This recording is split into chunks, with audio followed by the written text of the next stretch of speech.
Os conteúdos que se seguem são da responsabilidade do projeto Afirma-te, cofinanciado pelo CICAD e executado pelo Centro Municipal de Cultura e Desenvolvimento de Idanha Nova. Estamos de volta com mais um programa dedicado aos jardins de infância do nosso concelho. Estes programas têm como finalidade dar a conhecer à comunidade em geral e às famílias em particular alguns dos trabalhos que são desenvolvidos nos jardins de infância e, assim, contribuir para o fortalecimento da relação entre os vários intervenientes na educação pré-escolar. No programa de hoje, apresentaremos um breve enquadramento teórico da educação pré-escolar, com base na Lei Quadro nº 5/97, de 10 de fevereiro, e nas orientações curriculares para a educação pré-escolar definidas pelo Ministério da Educação. Contamos ainda com a participação do Jardim de Infância de Penha Garcia, que nos apresenta os resultados da sua investigação sobre uma tradição local associada ao mês de maio, e com a Sala 1 do Jardim de Infância de Idanha Nova, que nos mostra o que aprenderam sobre o Sistema Solar.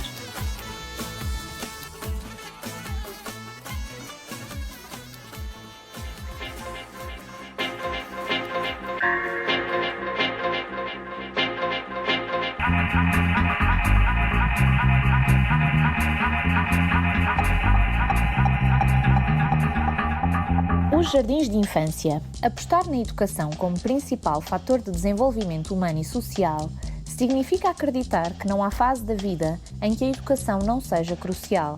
O adulto plenamente capaz para um exercício de cidadania ativa é o que se mantém desperto para preencher as suas necessidades de formação e de enriquecimento cultural.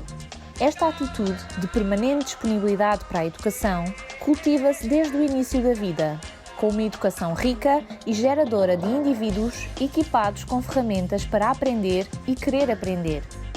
A educação pré-escolar é a primeira etapa da educação básica no processo de educação ao longo da vida, sendo complementar da ação educativa da família, com a qual deve estabelecer estreita cooperação, favorecendo a formação e o desenvolvimento equilibrado da criança, tendo em vista a sua plena inserção na sociedade como um ser autónomo, livre e solidário. A educação pré-escolar refere-se às crianças dos 3 anos até ao ingresso na escolaridade obrigatória e é ministrada em estabelecimentos de educação pré-escolar. E por estabelecimento de educação pré-escolar, entende-se que a instituição que presta serviços vocacionados para o desenvolvimento da criança, proporcionando-lhe atividades educativas e atividades de apoio à família. Constituem objetivos da educação pré-escolar: 1. Promover o desenvolvimento pessoal e social da criança com base em experiências da vida democrática, numa perspectiva de educação para a cidadania. 2. Fomentar a inserção da criança em grupos sociais diversos, no respeito pela pluralidade das culturas, favorecendo uma progressiva consciência do seu papel como membro da sociedade. 3. Contribuir para a igualdade de oportunidades no acesso à escola e para o sucesso da aprendizagem. 4. Estimular o desenvolvimento global de cada criança no respeito pelas suas características individuais, incutindo comportamentos que favoreçam aprendizagens significativas e diversificadas. 5. Desenvolver a expressão e a comunicação através da utilização de linguagens múltiplas, como meios de relação, de informação, de sensibilização estética e de compreensão do mundo. 6. Despertar a curiosidade e o pensamento crítico. 7. Proporcionar a cada criança condições de bem-estar e de segurança, designadamente no âmbito da saúde individual e coletiva. 8. Proceder à despistagem de inadaptações, deficiências e precocidades, promovendo a melhor orientação e encaminhamento da criança. 9. Incentivar a participação das famílias no processo educativo e estabelecer relações de efetiva colaboração com a comunidade.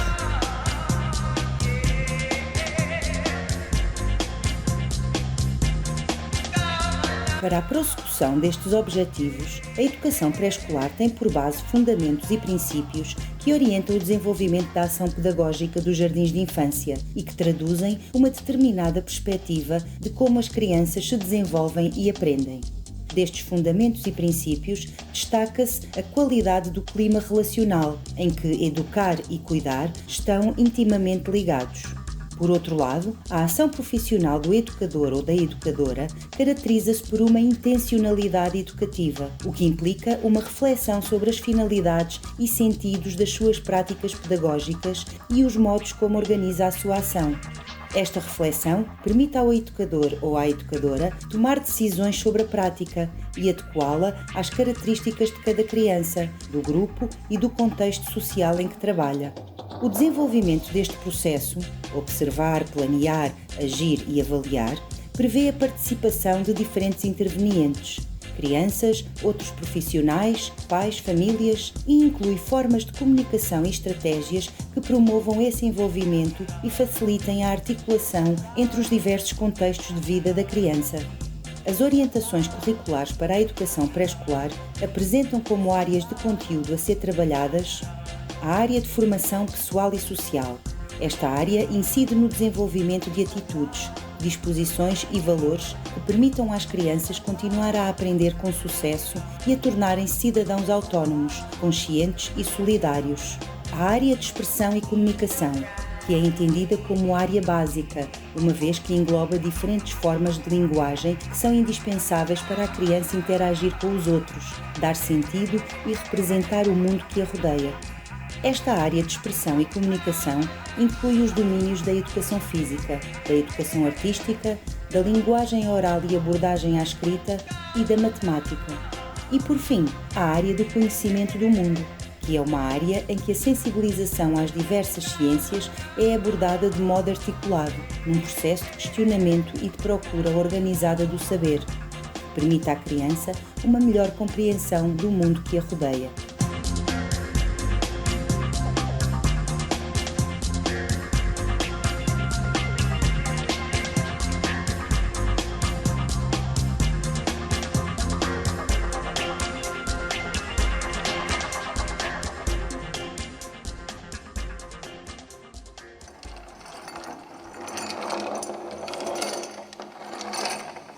Escutaremos em seguida o Jardim de Infância de Penha Garcia, com a participação da educadora Ana Paula Roxo, da assistente operacional Ana Marta Antunes e das suas crianças, que nos apresentam os resultados das recolhas feitas junto dos elementos mais velhos da comunidade sobre uma tradição local associada ao mês de maio.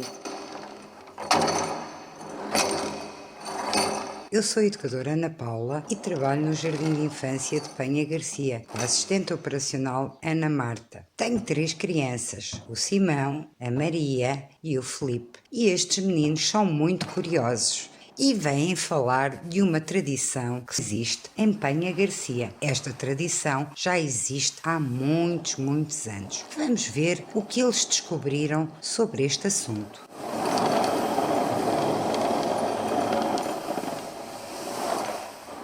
Em Penha Garcia existe uma tradição que muito pouca gente conhece. Durante o mês de maio, quem der uma volta pela aldeia pode reparar nela. Atrás de algumas janelas estão umas bonecas muito grandes de pano. Após o mês terminado, as bonecas desaparecem. As crianças intrigadas foram pesquisar e foram à casa da Dona Bia perguntar sobre o assunto. Vamos ver o que elas descobriram. Detetive Simão, Detetive Felipe e Detetive Maria, em ação para descobrir o que foi feito das bonecas que ora aparecem no mês de maio à janela, ora desaparecem.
Detetive Felipe, conte lá o que descobriu sobre a tal boneca misteriosa. Do que é que ela é feita?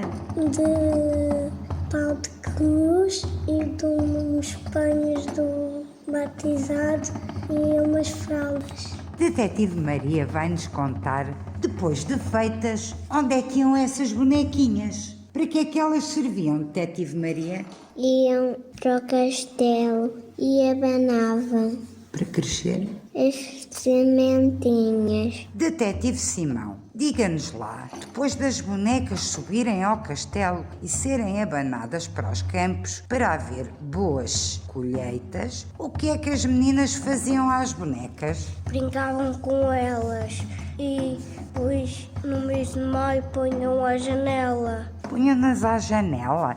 Então, de quê? das casas para ver as plantinhas a crescer. Muito interessante, Detetive Simão. Obrigada. E depois, as bonequinhas, após o mês de maio ter passado, para onde é que elas iam? Detetive Simão. Para a cama enfeitar. Iam enfeitar as camas? Muito bem. Então, e as meninas continuavam a brincar com as bonecas? Sim, Obrigado, Detetive Simão. Detetive Maria, eu sei que fez maias na sua escola. Como é que fez essas maias? com pau e com vestidos e com uma touca. Então, Detetive Felipe, gostou de trabalhar este assunto e de pesquisar sobre as maias? Sim, porque as maias fazem bem às plantas e também são parte da tradição. Muito bem. Detetive Maria, e a sua opinião sobre esta brincadeira das maias? Gostou? Sim, Também fez uma maia na sua escola? sim. Pesquisamos também na internet. Como as nossas crianças são pequenas e ainda não sabem ler, a Ana vai-nos ler o texto que descobrimos. As maias são bonecas de trapo feitas sob uma cruz de madeira e vestidas com roupas de bebê. Era uma tradição pagã herdada dos romanos, dedicada à deusa da fertilidade. A tradição de Penha-Gracia é ligeiramente diferente de Monsanto, a começar logo pelo nome. Em Monsanto são marafonas e em Penha-Garcia maias, numa alusão ao mês do seu culto, o mês de maio. Em tempos subia-se ao castelo, empunhando-se as maias e invocando a fertilidade e a proteção dos campos contra as trovoadas. Nesta região beirã, as trovoadas são muito frequentes no mês de maio e muitas vezes muito violentas, originando grandes tragédias e destruição das culturas, trazendo fome e morte na população. A subida ao castelo tinha lugar nos primeiros dias do mês, seguindo-se verdadeiras peregrinações às searas, invocando proteção e fertilidade das mesmas. O resto do mês colocava-se a maia de dentro da janela da casa para sua proteção e prosperidade.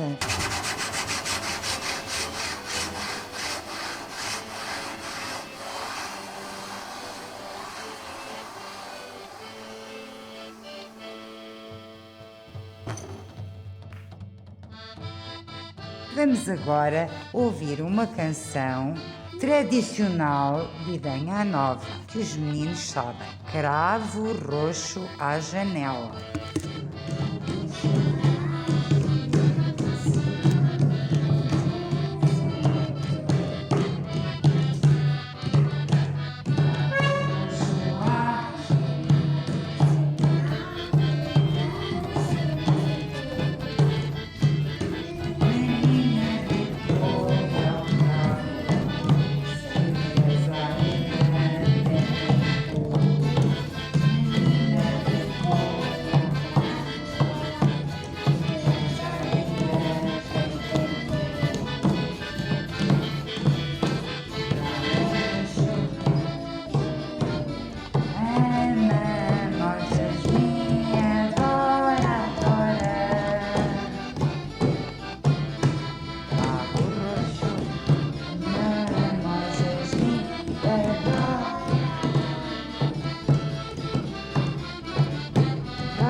Escutaremos agora o Jardim de Infância de Idenha Nova com a educadora Susana Oliveira e as crianças da Sala 1, que nos mostram o que aprenderam sobre o Sistema Solar.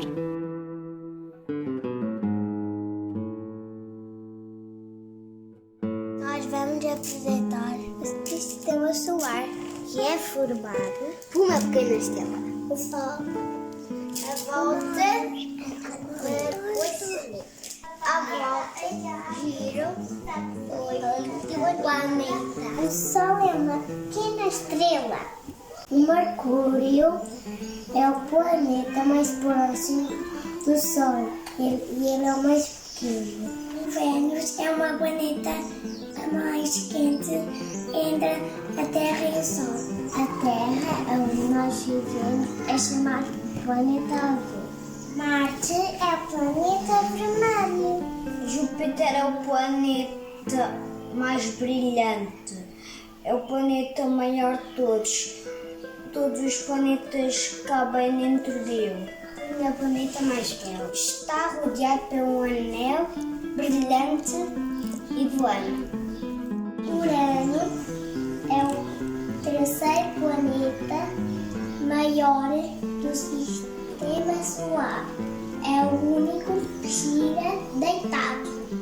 Netuno está coberto de um enorme oceano de gases. E depois da Terra é o planeta mais azul.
Esperamos que tenham gostado dos conteúdos apresentados. Contamos com a vossa companhia em mais um programa do Projeto Afirma-te, já na próxima semana, à mesma hora.